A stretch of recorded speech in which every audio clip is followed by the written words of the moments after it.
Creating a brand new dining room doesn't have to break the bank. I like shopping at antique stores and even flea markets or thrift stores for antique furniture because it's just made better. It's solid wood, it's really sturdy, and honestly you can get it at a great deal. This table with 6 chairs and the matching hutch all came in at $300. The problem was I hate the seat fabric. It came with this awful lavender floral that just isn't me.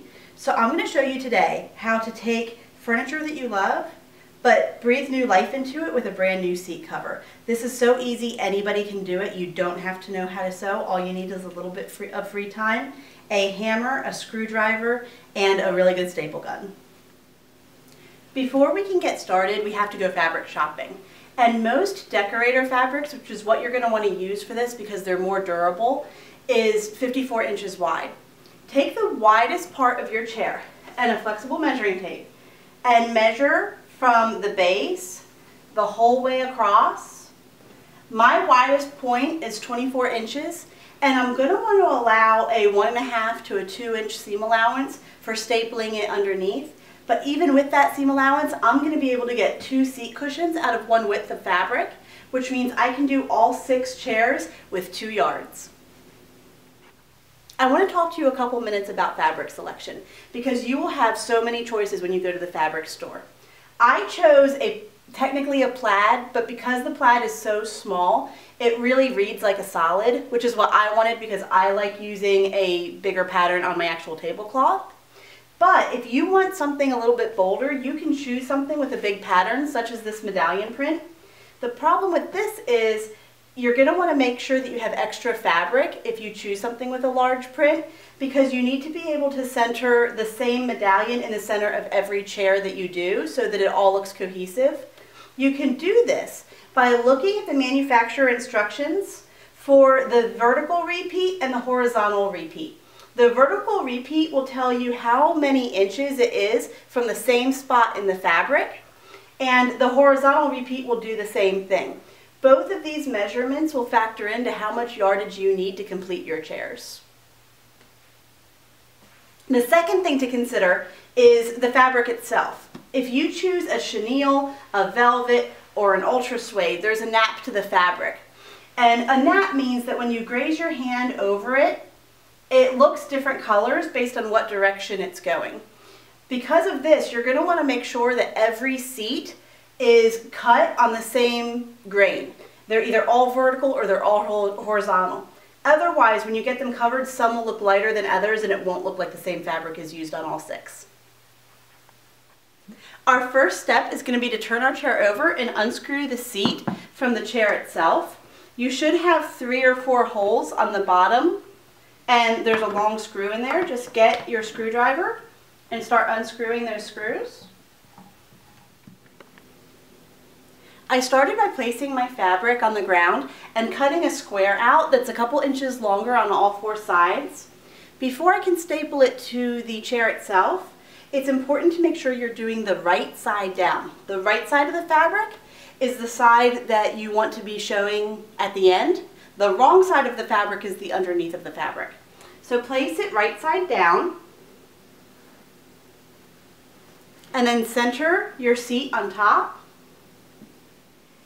All right, go ahead and place your seat on top of your square of fabric.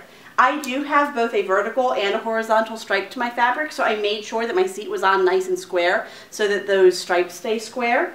And what you're going to want to do is start in the center of one of your 4 sides, pull the fabric nice and tight, and then place 2 to 3 staples in the center of the fabric.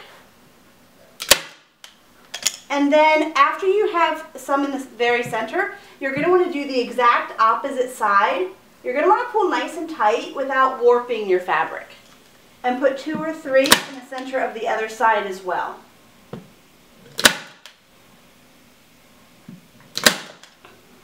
Now that I have those 2 sides, you're going to go ahead and do the other 2. Again, in the center first, pulling nice and tight.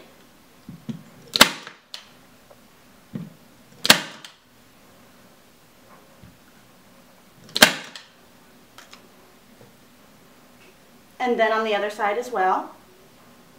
And just kind of look at the side of your seat as you're doing this and make sure you don't have any weird puckering, because you will notice that if you do.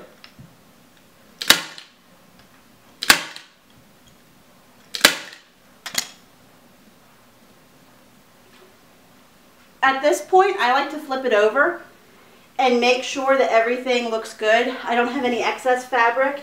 It's all, my lines are all straight. And then you can flip it back over and continue on your 4 sides. Once you have the center staples on all 4 sides and you've flipped it over and you've checked on it, go ahead and keep working your way down. I like to stop about 2.5 inches, maybe 3 inches from the corner, because we're going to do something else tricky at the corner.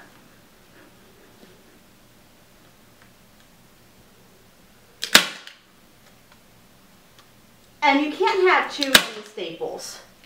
Keep stapling so it's nice and taut. And if you have a lot of excess like I do, we're going to trim that away in a little bit and clean it up.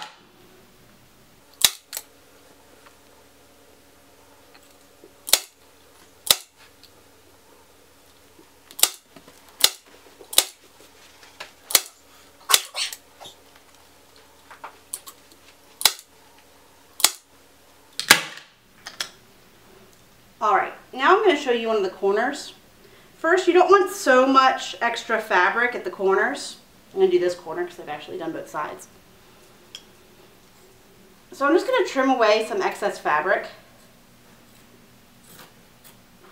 Otherwise, it'll just be too bulky to work with. And in the corner, you're going to want to start right at the very, very corner. Pull up on that piece of fabric so it's nice and taut, and then pull it back and give it a good staple. And now that you have the very, very corner taut, I'd say like finger width or so, pull it up and kind of in so that you're kind of pleating it a little bit. And then add another staple. And this takes a minute or two to really get looking nice. But when you work with it, pull and back and staple. And when you get to the staples you had previously, you'll have a nice corner that looks really professional. And then go on the other side of that center staple that you started with. And we're pulling toward the center on both sides. So on here I was pulling toward this way, and now that I'm on this side I'm going to pull this way a little bit.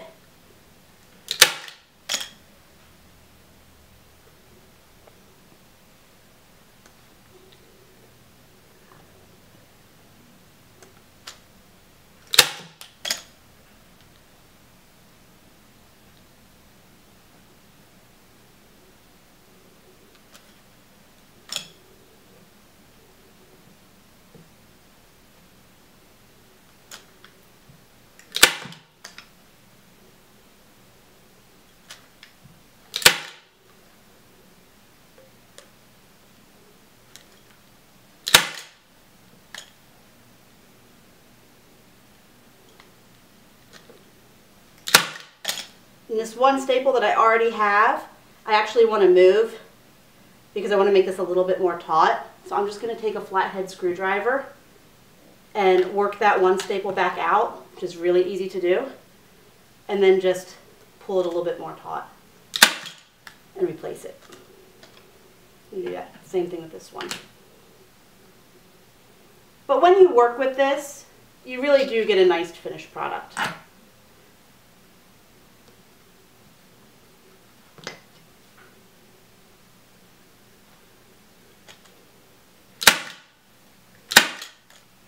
Alright, I've done all 4 of my corners now, and I've gone back with my scissors and just trimmed up the excess fabric a little bit. We're going to flip it over and see how we did. I have a little bit of lint, but everything is looking great. My stripes are nice and straight. I'm still straight vertically. This is when you want to look at all of your edges, and if you have any areas where it's not tight enough, go ahead and flip it back over and tighten up those spaces, but mine's looking good, so now we're gonna screw it back onto the chair. All right, I'm gonna take a second and line up my seat, make sure it's nice and square where the original holes were. And then I'm gonna go ahead and tighten each of my 4 screws back into my chair base.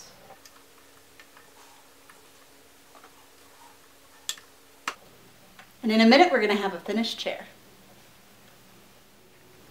All right, I've screwed my top back onto my chair, and it doesn't matter whether you do this for armless chairs or armed chairs. The same process goes with everything.